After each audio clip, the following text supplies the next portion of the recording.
여러분 안녕하십니까? 오늘 강의에서는 응급구조학의 가장 근간이 되는 심장정지의 병태 생리와 발생 과정에 대해 깊이 있게 다루겠습니다. 먼저 첫 번째 슬라이드를 보시죠.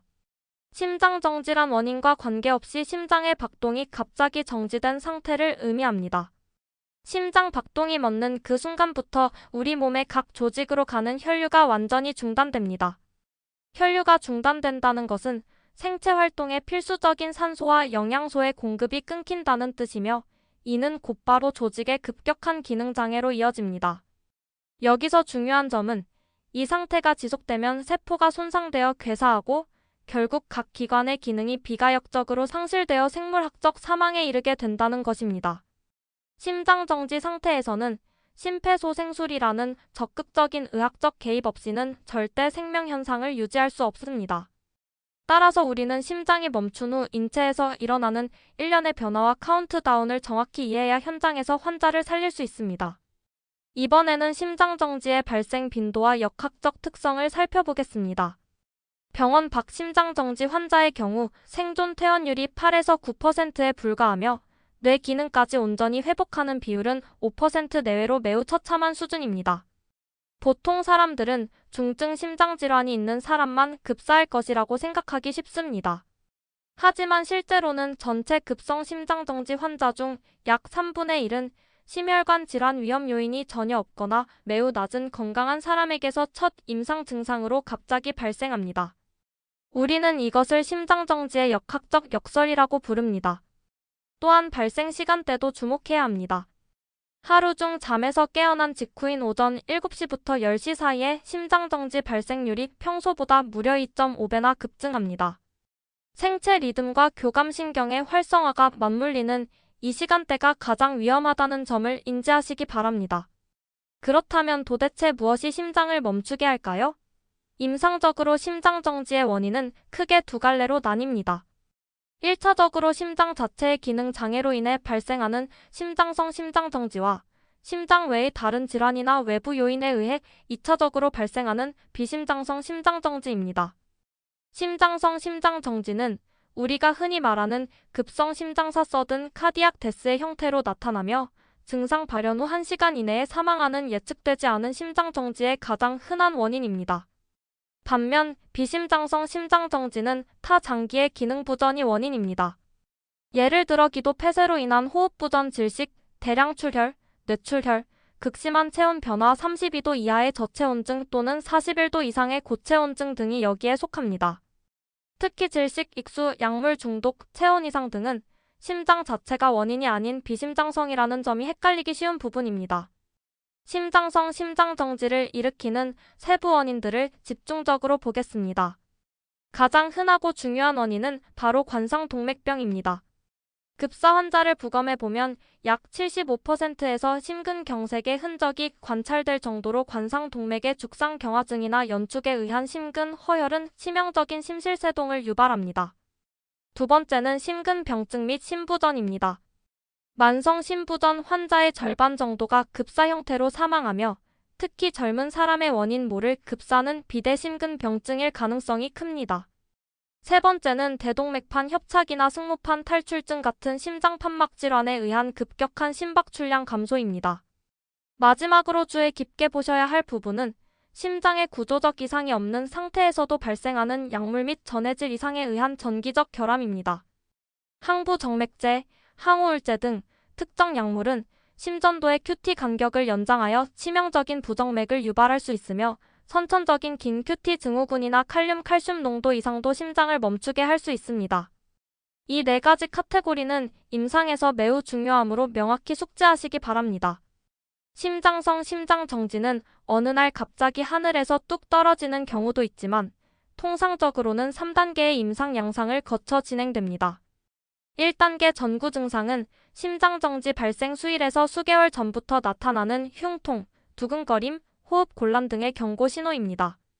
2단계 유발 증상은 신체 기능의 급격한 변화를 초래하는 단계로 치명적 부정맥이 시작되거나 저혈압, 쇼크 등이 발생하며 심실 조기 수축의 빈도가 잦아집니다.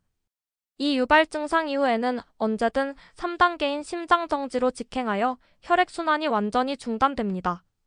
여기서 여러분이 헷갈리기 쉬운 부분이 있습니다. 모든 환자가 반드시 1, 2, 3단계를 순서대로 밟는 것은 아닙니다. 전구 증상이나 경고 증상 없이 첫 증상으로 바로 심실세동이 발생하여 심장정지에 이르는 경우도 빈번하다는 사실을 예외적으로 꼭 기억해 두십시오. 응급구조사가 현장에 도착해서 가장 먼저 판독해야 하는 것이 바로 심전도입니다. 치료의 방향이 여기서 완전히 갈리기 때문이죠. 심장정지 시 나타나는 심전도는 크게 충격필요 리듬, 샤크블 리듬과 충격불필요 리듬, 넌 샤크블 리듬으로 분류됩니다. 충격필요 리듬에는 심실세동 VF, VP과 무맥성 심실빈맥 PVT, 펄스니스 V택이 있으며 이 경우에는 반드시 제세동기 디피브릴레이터를 사용해 전기 충격을 가해야 합니다. 반면 충격 불필요 리듬에는 무수축 에이시스톨과 무맥성 전기활동 PA에 속합니다. 이 리듬들은 전기 충격을 주어도 반응하지 않으며 제세동이 필요하지 않습니다. 전체 심장정지 환자의 60에서 80%는 안타깝게도 이 충격 불필요 리듬에 해당합니다. 시험에 무조건 출제되는 내용입니다. 어떤 리듬에 샷샤크를 줘야 하는지 정확히 분류할 수 있어야 합니다. 충격 필요 리듬에 대해 좀 더 깊이 알아보겠습니다. 심근, 허혈 등으로 인해 심근이 전기적으로 불안정해지면 심근 내에 다수의 회기로가 형성됩니다. 이로 인해 심실세동이나 무맥성 심실빈맥이 발생하게 되는데 이 상태의 심장은 펌프질을 전혀 하지 못하고 그저 미세하게 부르르 떨고만 있는 상태입니다. 피를 단 한 방울도 짜내지 못하죠. 이때 가장 중요한 치료는 무엇일까요? 바로 제세동 디피블레이션입니다.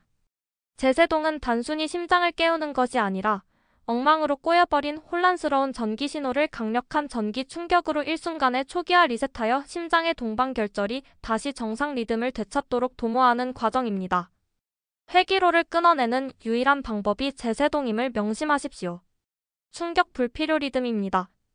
무수축 에이시스톨은 심전도상 전기활동이 완전히 소실된 일직선 상태를 말합니다. 이는 자율성에 심각한 손상이나 전도 체계 장애로 발생하며 심실세동이 오래 방치되어 에너지가 고갈되었을 때 나타나는 생물학적 사망 과정의 징후일 가능성이 매우 높습니다. 두 번째인 무맥성 전기활동 전기기계 해리PA는 매우 중요한 개념입니다. 모니터에는 정상적인 전기활동이 보이지만 환자에게는 맥박이나 혈압이 아예 없는 상태입니다. PA는 다시 진성과 가성으로 나뉩니다. 진성은 중증 심근경색이나 극심한 산독증처럼 심근 수축력 자체가 아예 상실된 경우입니다. 반면 가성은 심장 자체는 정상적으로 수축하려 하지만 외부 요인 대량 폐색전증, 심장눌림증, 긴장성 기흉, 대량 출혈 등에 의해 정맥 환류가 물리적으로 차단되어 피가 돌지 않는 경우입니다.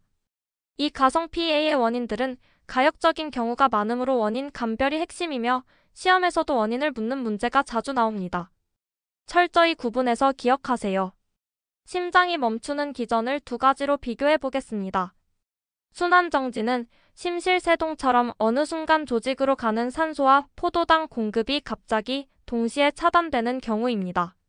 이 경우 10초 내에 뇌산소가 고갈되고 5분 뒤면 비가역적 뇌 손상이 오며 세포 내 ATP가 급격히 고갈됩니다. 반면 저산소증은 호흡부전이나 질식처럼 장기간 산소 부족 상태가 지속된 후 견디다 못해 심장이 정지하는 경우입니다. 이때는 포도당의 혐기성 대사로 인해 체내에 젖산이 대량으로 축적됩니다. 여기서 예후의 차이가 발생합니다. 순환정지는 발생 전까지 혈류가 정상이었으므로 골든타임 내에 심박동만 살려내면 조직 기능이 회복될 가능성이 큽니다. 하지만 저산소증은 소생되더라도 이미 오랜 시간 전신 장기가 타격을 받았기 때문에 다발성 장기 기능 부전을 동반할 가능성이 매우 높습니다. 젖산 축적의 유무와 발생 전 상황의 차이를 잘 비교해 두시기 바랍니다. 피가 멈췄을 때 우리 세포가 어떻게 죽어가는지 그 끔찍한 연쇄 반응을 살펴보겠습니다. 이 순서는 시험에 자주 출제되니 1단계부터 4단계까지 논리적으로 이해하며 암기하십시오. 1단계 순환이 정지되면 가장 먼저 세포 내 공장인 미토콘드리아에서 ATP 에너지 생성이 중단됩니다. 2단계 에너지가 없으니 세포막에 있는 나트륨 칼륨 펌프 가동이 정지됩니다. 이로 인해 칼륨 K는 밖으로 새어나가고 나트륨 소듐이 세포 내로 대량 유입됩니다. 3단계 나트륨이 물을 끌어당겨 삼투압이 증가하면서 세포 부종이 발생하고 소듐 칼슘 교환이 촉진되어 세포 내 칼슘 농도가 급증하게 됩니다. 4단계 이렇게 폭증한 칼슘은 세포막의 인지질 효소를 활성화시켜 세포막을 영구적으로 파괴합니다. 이것이 바로 비가역적 파괴 세포 괴사입니다. 이 일련의 도미노 현상을 막기 위해 우리가 필사적으로 가슴을 압박하는 것입니다. 골든 타임라인입니다. 심장정지 발생 직후의 경과는 시간의 흐름에 따라 3단계로 명확히 나뉩니다. 첫 번째는 0분에서 4에서 5분까지의 전기시기 일렉트리컬 페이즈입니다. 두 번째는 5분에서 10분 사이의 순환시기 서큘러토어리 페이즈입니다. 세 번째는 10분 이후의 대사시기 메타보릭 페이즈입니다. 이 타임라인에서 가장 중요한 기준점은 바로 5분입니다. 대뇌는 5분이 넘어가면 비가역적인 손상을 받기 시작합니다. 5분 이전에 어떻게든 혈류를 돌려놓아야만 환자가 뇌 손상 없이 걸어서 퇴원할 수 있습니다. 각 단계별 이름과 시간 기준을 머릿속에 사진처럼 찍어 두십시오. 첫 번째 단계인 전기시기를 좀 더 자세히 보겠습니다. 심장정지 후 0에서 5분까지의 이 시기는 아직 조직의 허혈성 손상이 본격적으로 발생하지 않은 가역적 시기입니다. 심장 박동만 되돌리면 아무 후유증 없이 100% 회복될 수 있습니다. 이 시기 심실세동 환자에게 가장 중요한 핵심 치료는 단연코 신속한 제세동 디피블레이션입니다. 여기서 매우 중요한 통계가 나옵니다. 심실세동 발생 후 제세동이 1분 지연될 때마다 제세동 성공률과 생존율이 7에서 10%씩 급감한다. 이 문장은 시험에 숫자 하나 안 틀리고 자주 나오니 반드시 암기하십시오. 병원 밖에서 시민들이 직접 사용하는 일반인 제세동 프로그램 PAD가 가장 큰 위력을 발휘하는 핵심 구간이 바로 이 전기시기입니다. 만약 5분의 골든타임을 놓치면 우리는 연장전에 돌입하게 됩니다. 5분에서 10분 사이의 순환 시기에는 이미 세포 내 ATP가 급격히 고갈되고 허혈성 조직 손상이 시작됩니다. 이때는 제세동만으로는 심장이 깨어나지 못합니다. 따라서 인위적으로 조직 관료압을 형성하여 뇌와 심장에 산소를 공급해주는 가슴 압박, CPR이 가장 중요한 핵심 치료가 됩니다. 10분이 넘어가는 대사 시기가 되면 상황은 더 악화됩니다. 허혈 재관류 손상과 함께 전신성 염증 반응 증후군 SIRS와 유사한 치명적인 대사성 합병증이 발생합니다. 이 시기에는 심장을 살려놓더라도 뇌 손상을 줄이기 위해 체온 조절 치료 타거티드 템프러처 매너지먼트를 비롯한 정밀한 산소 조직 관료압 제어가 필요합니다. 각 시기별로 가장 우선시되는 치료 전략 전기 시기는 제세동, 순환 시기는 가슴 압박, 대사 시기는 체온 조절 대사 치료를 짝지어 기억하시기 바랍니다. 사망의 과정을 정의해 보겠습니다. 사망은 한순간에 일어나는 사건이 아니라 하나의 과정입니다. 심장과 호흡이 막 멈춘 직후의 상태를 임상적 사망 크리티컬 데스이라고 합니다. 이 상태는 겉보기엔 죽은 것 같지만 조직의 비가역적 손상이 진행되지 않아 심폐소생술을 하면 다시 살아날 수 있는 가역적 상태입니다. 하지만 이 임상적 사망 상태에서 10분 이상 심폐소생술 등 적절한 조치가 취해지지 않으면 세포가 완전히 망가지는 생물학적 사망으로 넘어갑니다. 이는 어떤 의학적 수단으로도 돌이킬 수 없는 영구적이고 비가역적인 상태입니다. 한편 심폐소생술로 심장 박동은 기적적으로 회복되었으나 뇌 기능이 영구히 손상된 채 다른 장기만 살아있는 안타까운 상태를 뇌사 브레인 데스라고 부릅니다. 이 세 가지 개념의 정의와 차이점을 시험 대비 관점에서 명확히 숙지해 두세요. 오늘 강의의 요약입니다. 심장 정지는 가역적인 임상적 사망에서 시작하지만 우리에게 주어진 온전한 회복의 시간은 단 5분에 불과합니다. 응급구조사가 무작정 환자의 가슴만 압박할 것이 아니라 모니터를 보고 전기적 신호 충격 필요 리듬인지 불필요 리듬인지를 정확히 판독하여 그에 맞는 생명줄을 이어가야 합니다. 그리고 전기시기, 순환시기, 대사시기라는 뼈아픈 타임라인을 이해하고 각 단계에 맞는 최적의 전략을 구사하는 것만이 환자를 생물학적 사망이라는 심연에서 건져내는 유일한 열쇠입니다. 오늘 배운 심장정지의 원인, 세포괴사의 기전, 그리고 사망의 진행 과정을 철저히 복습하시기 바랍니다. 긴 시간 강의 집중하느라 고생 많으셨습니다. 이것으로 1장 심장정지 강의를 모두 마치겠습니다. 감사합니다.